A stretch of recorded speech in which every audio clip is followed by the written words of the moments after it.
The Next Big Threats Facing Global Travel and Tourism in 2024. The annual Human Rights Watch report for 2024, released last week, has flagged the next big threats facing global travel and tourism. The slow-boiling frog death of the rule of law, human rights, freedom, privacy, democracy, as well as the right to protest, debate, and dissent. Transactional diplomacy. For the first time, the HRW report refers to transactional diplomacy and selective outrage as indicators of the double standards dominating global geopolitics, accompanied by a clear warning of the conflicts that will spawn. The warning should be heeded in the travel and tourism industry, which is exulting in the euphoria of the recovery from the COVID-19 catastrophe. The return of tourism after COVID. Multiple research reports are celebrating the return of tourism to near pre-pandemic levels. Conveniently omitted is any mention of the increasingly fragile and volatile global environment and the multiple man-made risks and threats that threaten stability, safety, and security. What the 2024 Human Rights Report says.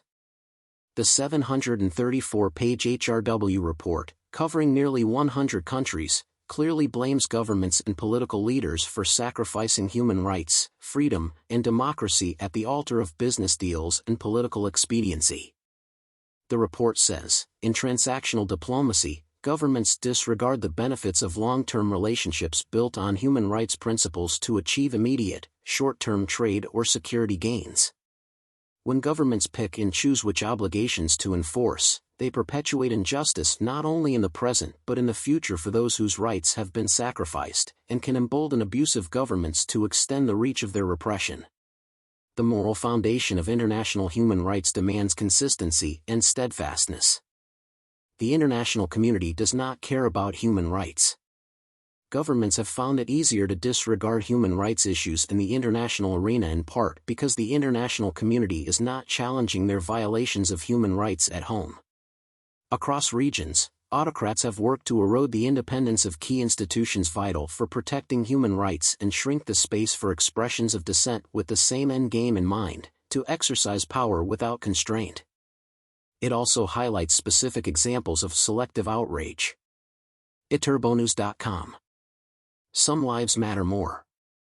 When governments are vocal in condemning the Israeli government's war crimes against civilians in Gaza but silent when it comes to Chinese government crimes against humanity in Xinjiang, or demand international prosecution for Russian war crimes in Ukraine while undermining accountability for U.S. abuses in Afghanistan, they weaken the belief in the universality of human rights and the legitimacy of the laws designed to protect them.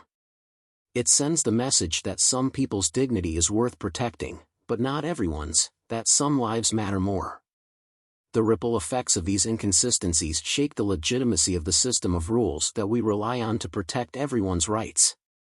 The report notes the ominous trend of once vibrant democracies rolling back their own commitments to human rights. U.S. allies continue to violate the rights of their people. In the U.S., President Joe Biden has shown little appetite to hold responsible human rights abusers who are key to his domestic agenda or those in China's sphere of influence. U.S. allies like Saudi Arabia, India, and Egypt continue to violate the rights of their people on a massive scale. EU circumvented human rights obligations.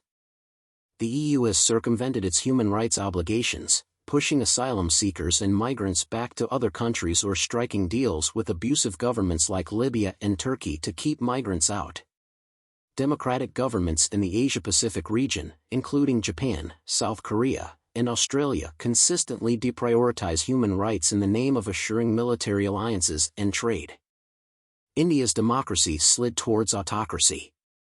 Under Prime Minister Narendra Modi, India's democracy has slid toward autocracy, with authorities targeting minorities, tightening repression, and dismantling independent institutions. Governments use high-tech to silence critics. Tarana Hassan, Executive Director, HRW, said, civil society, courts, and human rights commissions are also increasingly under threat by governments that want to exercise power without constraints. And governments are increasingly using technology platforms to silence and censor critics. These threats underline that governments should urgently respect, protect and defend human rights to build thriving and inclusive societies. She called for a return to principled diplomacy. Human rights crises around the world demonstrate the urgency of applying long-standing and mutually agreed principles of international human rights law everywhere, Hassan said. Principled diplomacy, by which governments center their human rights obligations in their relations with other countries, can influence oppressive conduct and have a meaningful impact for people whose rights are being violated. Upholding human rights consistently, across the board, no matter who the victims are or where the rights violations are being committed, is the only way to build the world we want to live in, where everyone's dignity is respected and protected. Ripe for revolt? The report's bottom-line conclusion is that societies and countries plagued by injustice and repression are ripe for revolt by those at the receiving end. If that anger and frustration spills out into the streets, travel and tourism to those destinations is all but dead. The world is seeing a gradual return to the authoritarianism of communism and fascism that plagued most of the 20th century. Those forces were vanquished by the end of the Cold War, but are now resurfacing under the guise of extremism and nationalism. Which makes conflict a certainty, be it local, national, regional, or global. The report is well worth reading by all students of tourism keen to research the relationship between thriving democracies and vibrant travel and tourism industries. Download the full report here.